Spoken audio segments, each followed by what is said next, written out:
Hello dear students, welcome to the video today. So children, we are carrying on with this chapter where we are talking about the age of industrialization, lot of capital that was accumulated through trade networks. Some merchants who were there from Madras, they were trading with Burma, while other people had link with Middle East, East Africa. Lot of trading was happening, lot of Indian people were involved into it. And एक और commercial group था. There was yet another commercial group. काफ़ी सारे group थे जो business कर रहे थे. And might be possible that they were directly not involved into the trade, but indirectly they were involved into the external trade. India में ही operate कर रहे थे. they operated within India. They were carrying the goods from one place to another, banking money, transferring funds between the cities, financing the traders.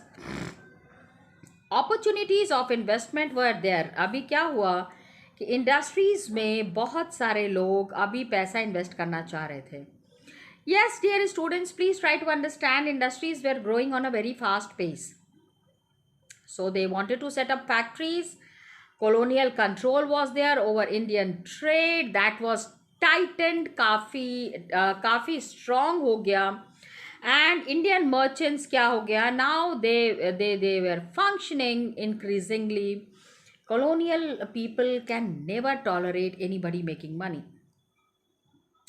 They were barred मतलब उनको रोक दिया गया. Just see, they were barred from trading with Europe.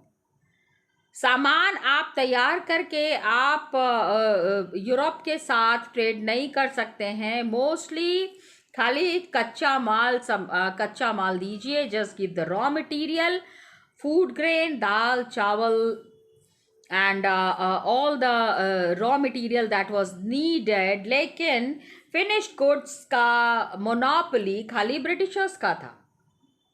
Got it? पैसा सारा उनको चाहिए.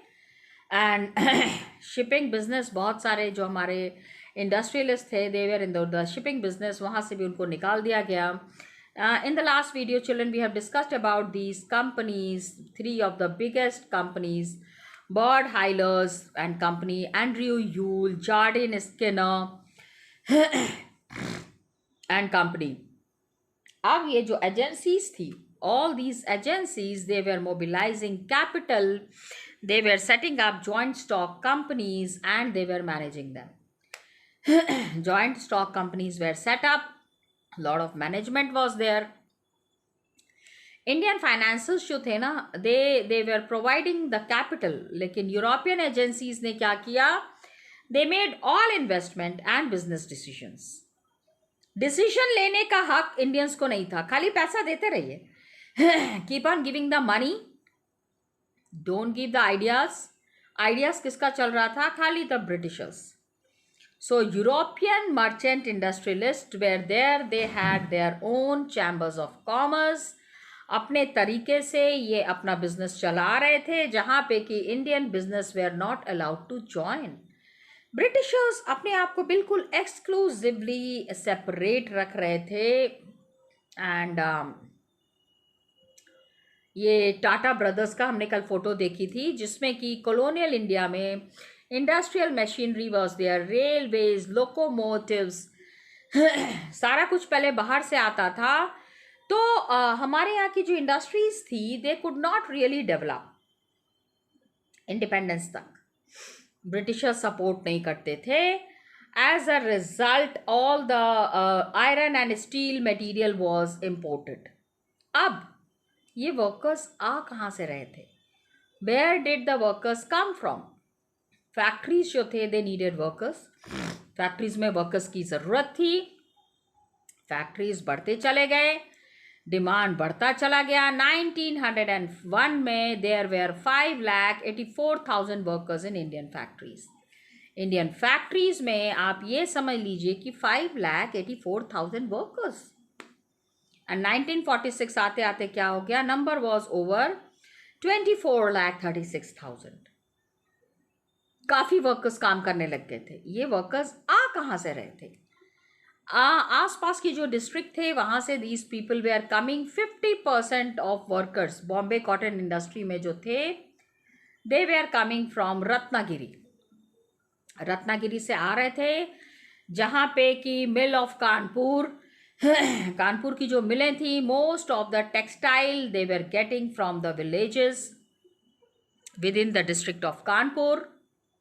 कानपुर से ही काफ़ी सारे लोग थे, मोस्ट ऑफ द सारा टेक्सटाइल जो है इनको कानपुर डिस्ट्रिक्ट से ही मिल रहा था। तो मिल वर्कर्स क्या होता था, विलेज से सिटी जाते थे, सिटी से विलेजेस आते थे, फिर से वापस विलेज चले जाते थे होम्स में। अब जब अनाज की कटाई का टाइम होता था तो ज़्यादा लेबर की ज़रूरत पड़ती थी, सो कभी ये मिल में काम कर लेते थे, कभी वापस चले जाते थे अपने गांव, और गांव में जाके अपनी खेती बाड़ी संभालने लगते थे।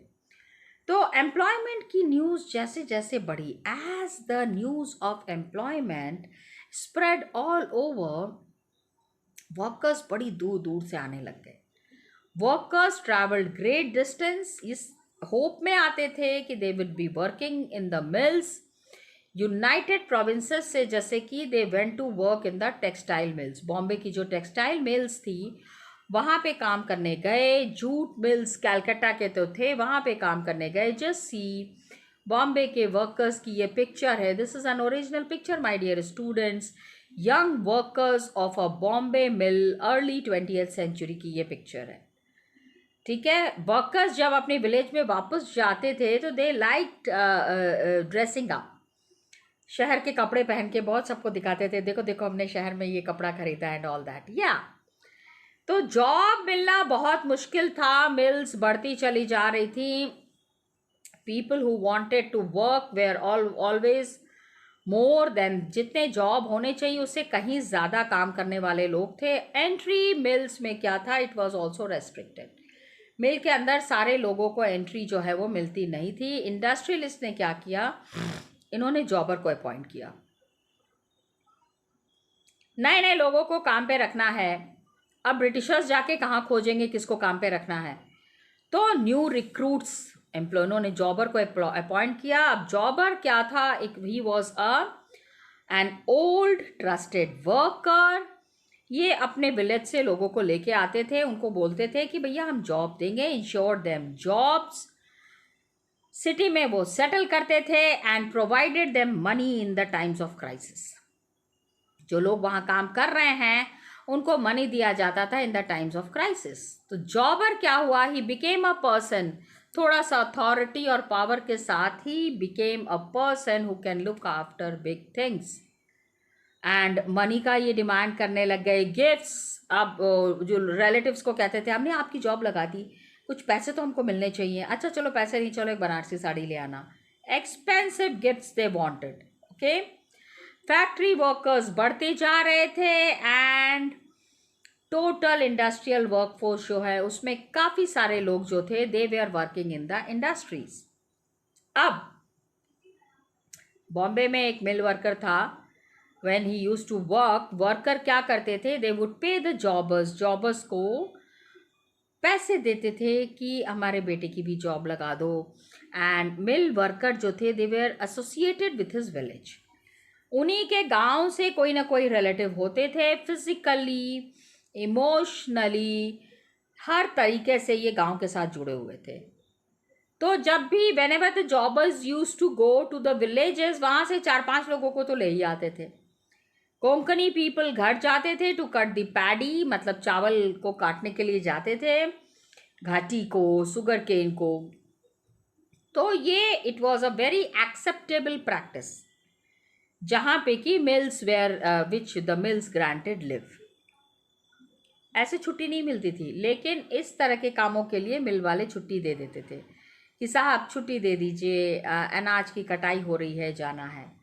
Now just look at the jobber's picture, a very influential person, a very powerful person in the city, in the mill, जो कि लोगों को जॉब दिला रहे हैं।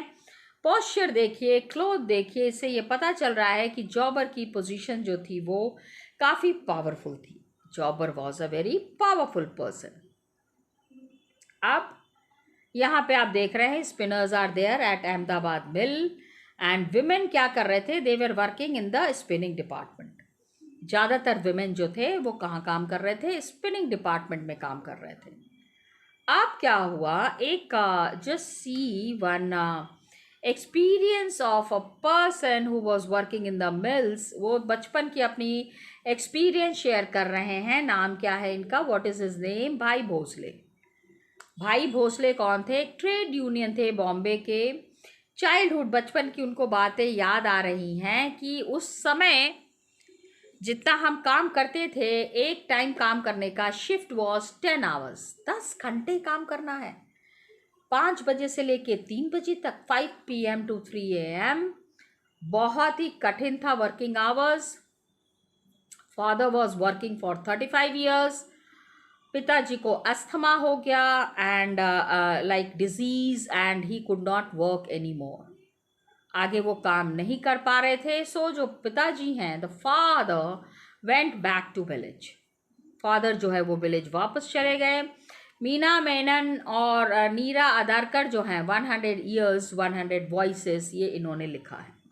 भाई भोसले, भाई भोसले के एक्सपीरियंस को इन्होंने अपनी बुक में लिखा है, 100 years 100 voices। अब लेट अस अंडरस्टैंड कि इंडस्ट्रीज तो बढ़ रही थी, इंडस्ट्रियल ग्रोथ हो रहा था, लेकिन कुछ अजीब चीज़ें थी। Please understand weird things that were there, peculiarities of industrial growth. Industries were developing, लेकिन कुछ अजीब चीज़ें हो रही थी। वो क्या था, यूरोपियन मैनेजिंग एजेंसीज जो थे, यूरोप में जो एजेंसीज थे जो कि इंडस्ट्रियल प्रोडक्शन को डोमिनेट कर रहे थे, ऑल दीज वेर इंटरेस्टेड, कुछ खास तरीके की चीज़ों को ही उनको इंटरेस्ट था।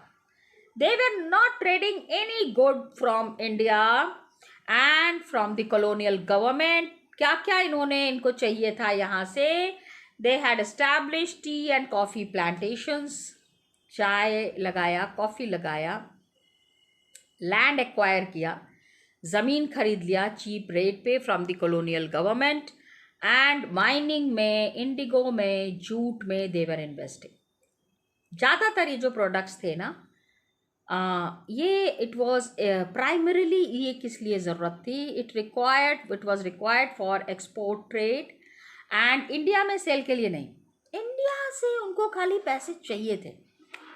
ठीक है, ज़्यादातर products that they were manufacturing, ठीक है, they invested in mining, indigo, jute, जहाँ पे maximum money they can gate.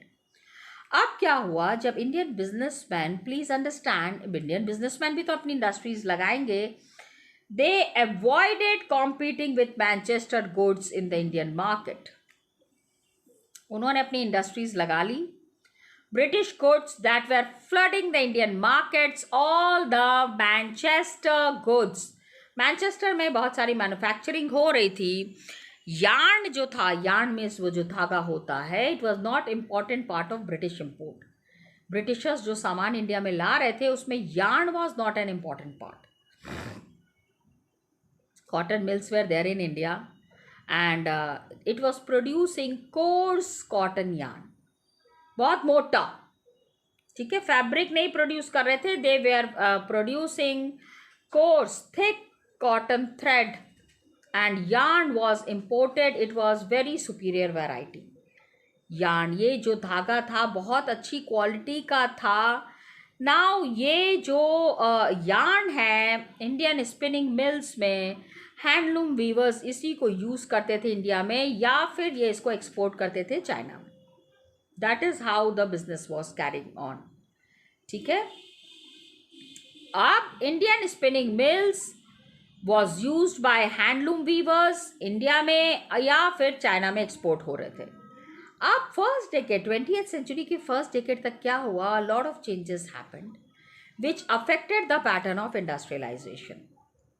Industrialisation का पैटर्न जो है वो धीरे धीरे बहुत ज़्यादा असर होने लग गया। स्वदेशी मूवमेंट जो है वो स्पीड अप हो रहा था। स्वदेशी movement was gathering momentum. Nationalists were there, they mobilized the people to boycott foreign cloth। उन्होंने कहा कि भाई फॉरेन के कपड़े को छोड़िए और इंडिया में बने हुए कपड़ों को एक्सेप्ट कीजिए। That was the call of the hour. Now yarn Indian spinning areas में, spinning mills में हैंडलूम वीवर्स जो है इंडिया के, they were exporting it to China. अब क्या हुआ कि इंडिया में भी business people establish their business 20th century के शुरू तक क्या हुआ, by the first decade of the 20th century lot of changes had happened and industrialisation का पैटर्न थोड़ा सा बदल गया. Swadeshi movement had already started and nationalists they mobilized the people to boycott foreign clothes. Foreign cloth को इन्होंने कहा कि छोड़ दो. Okay, industrial groups organise themselves to protect their collective interest. अपना इंटरेस्ट, कलेक्टिव इंटरेस्ट ये चाहते थे स्वदेशी मूवमेंट में कि इंडियन सामान का इस्तेमाल कीजिए, ब्रिटिश गुड्स का इस्तेमाल मत कीजिए. It is swadeshi movement. Indian yarn क्या 1906 से क्या हुआ कि export of Indian yarn to China declined. पहले जितना गुड्स वो चाइना भेज रहे थे अब वो धीरे धीरे कम होने लग गया, बिकॉज चाइना का जो प्रोड्यूस था एंड जापानीज मिल्स, जापान से जो प्रोड्यूस हो रहा था, that was flooding the Chinese market. Chinese market पूरा उसी से भरा हुआ था. तो इंडस्ट्रियलिस्ट को इंडिया में लगा कि यार्न से उन्होंने क्या किया, पहले खाली धागे बना रहे थे, now they started producing cloth. कपड़े बनाने लग गए, धागा से शिफ्ट होके कपड़े बनाने लग गए. Cotton piece goods in India doubled. जितना भी यहाँ कॉटन का जो गुड्स है इट डबल्ड बिटवीन 1900 एंड 1912. 1900 और 1912 के बीच में ये 2 गुना हो गया cotton piece goods. And first world war तक, till first world war, industrial growth जो है बहुत कम थी. It was slow and war created a new situation. ये जो पूरा वॉर हो रहा था इसमें एक नया तरीके से one new thing was there. क्या थी ये नई चीज? ब्रिटिश मिल्स क्या है, दे, अब वॉर शुरू हो गया, फर्स्ट वर्ल्ड वॉर 1914 टू 1918. तो ब्रिटिशर्स को बहुत सारा सामान चाहिए था for meeting the war requirements. War में बहुत सारी चीज़ों की ज़रूरत पड़ती है. मैनचेस्टर इंपोर्ट्स, मैनचेस्टर से जितना सामान इंडिया में आ रहा था ना वो कम हो गया. सारा सामान अभी वॉर फ्रंट पे जा रहा था. एंड सडनली क्या हुआ, इंडियन मिल्स जो है इनका बहुत बड़ा मार्केट था, होम मार्केट मिला सप्लाई के लिए. पहले इनको मार्केट ही नहीं मिल रहा था. सारा सामान कहाँ डंप करें, सारा सामान कहाँ लेके जाए. सो वॉर चलता गया. Indian factories where called upon two supply war needs. Indian factories को अब उनको इतनी सामान की ज़रूरत थी that they move towards Indian factories. and Indian factories को उन्होंने क्या कहा, उन्होंने कहा हमको वॉर के लिए जूट बैग चाहिए, क्लोथ चाहिए आर्मी यूनिफॉर्म के लिए, टेंट चाहिए, leather boot, horse and mule saddles, घोड़े पे जो घोड़े के बैक पे जो रख के जिस पे बैठते हैं, एंड होस्ट, बहुत सारी चीज़ें अब चाहिए थी. तो इंडियंस ने कहा, some of the Indian businessman, you know the Indian businessman are very smart. They said हाँ हम देंगे, हमारे आप इंडस्ट्रीज तो पहले इस्टेब्लिश करवाइए. Britishers desperately needed lot of goods. बहुत सारे सामान की ज़रूरत थी ब्रिटिशर्स को एंड ब्रिटिशर्स ने इनको हेल्प करना शुरू किया. अब देखिए Madras MCC, Madras chamber of commerce, ये देखिए कितनी सुंदर बिल्डिंग बनी है. यहाँ पे सारे businessman by the late 19th century, different regions people began meeting, एक साथ मिलते थे. Chamber of commerce they discuss the prices, they decide आगे बिजनेस कैसे लेके जाना है एंड ऑल दैट. तो वॉर के टाइम में lot of goods manufacturing is happening. Many new workers were employed. बहुत सारे नए वर्कर्स को इन्होंने एम्प्लॉय किया एंड काफ़ी देर तक उनसे काम करवाना पड़ता था. They were and the workers were made to work longer hours. बहुत देर तक इन वर्कर्स को काम करना पड़ता था. वॉर के टाइम में इंडस्ट्रियल प्रोडक्शन बूम्ड. ठीक है, लड़ाई छिड़ गई है, फर्स्ट वर्ल्ड वॉर होने वाला है, इंडस्ट्रियल प्रोडक्शन काफ़ी आगे निकल गया था.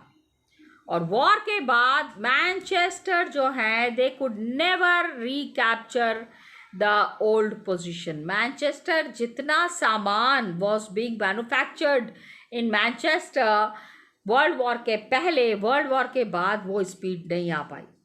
And unable to modernize and compete with the US, Germany and Japan. Britain क्या हुआ, यूएस, जर्मनी, जापान, यहाँ के भी गुड्स एक नंबर के गुड्स थे. The goods were of very high quality. The economy of the Britishers crumbled after the war. War के बाद पूरा इनका इकोनॉमिक सिस्टम धराशायी हो गया. कॉटन प्रोडक्शन खत्म हो गया, it collapsed and export of cotton cloth, ठीक है, from Britain fell dramatically. Just see here it is there. बार बार कह रहे हैं ड्रामेटिकली मीन्स अचानक से इतना लो चला गया जो कि लोगों को समझ ही में नहीं आ रहा था कि ऐसा क्यों हो रहा है. तो कॉलोनीज में local industrialist, consolidated local industrialist जो थे वो अचानक से पावरफुल बन गए. Foreign manufacturers and capturing the home market. Foreign वाले सारे लोगों को हटा दिया और उन्होंने कहा कि अब हम इंडिया वाले इंडिया से ही बिजनेस करेंगे. ओके, तो this is what was the scenario. Small scale industries बहुत अच्छा काम कर रही थी एंड ज़्यादातर कहाँ पे थे, 67% industries were located in Bengal and Bombay. सबसे ज़्यादा मैन्युफैक्चरिंग भी तो यहीं हो रही थी. Lot of manufacturing, lot of industries that were established were in this area. Rest of the country में 67%, most of them about 67%, please remember the number, in 1911. Bengal and Bombay was the hub, यहीं से सारा business हो रहा था. बाकी के country में स्मॉल स्केल प्रोडक्शन, छोटी छोटी तरीके से प्रोडक्शन हो रहा था. It continued to predominate. खाली small proportion of the total industrial labour force. ठीक है, रजिस्टर्ड फैक्ट्रीज में बहुत कम ही प्रोड्यूसर्स थे. 5% 1911 में, 10% थे 1931 में. बाकी के लोग काम करते थे स्मॉल वर्कशॉप में, हाउस होल्ड यूनिट पे, जो कि शहर से बाहर, जो कि I am sorry which was in the allies and the by lens. Allies and my lens हम हिंदी में अगर इसको एक्सप्लेन करें, गली कूचों में, in the villages and in the गलियों में, invisible to the passer by. आपको लगेगा वहाँ तो कोई रहता ही नहीं है, छोटी छोटी दुकानें एंड अंदर भी इतनी बड़ी मैन्युफैक्चरिंग चल रही है. Got it. तो small workshops were there, household units were there, छोटे छोटे गलियों में, कुचों में ये थी दुकानें, invisible to the passer by. तो this way the complete practice was being carried on. Rest we'll be studying in the next class. Till then, children, thank you so much and all the best to you.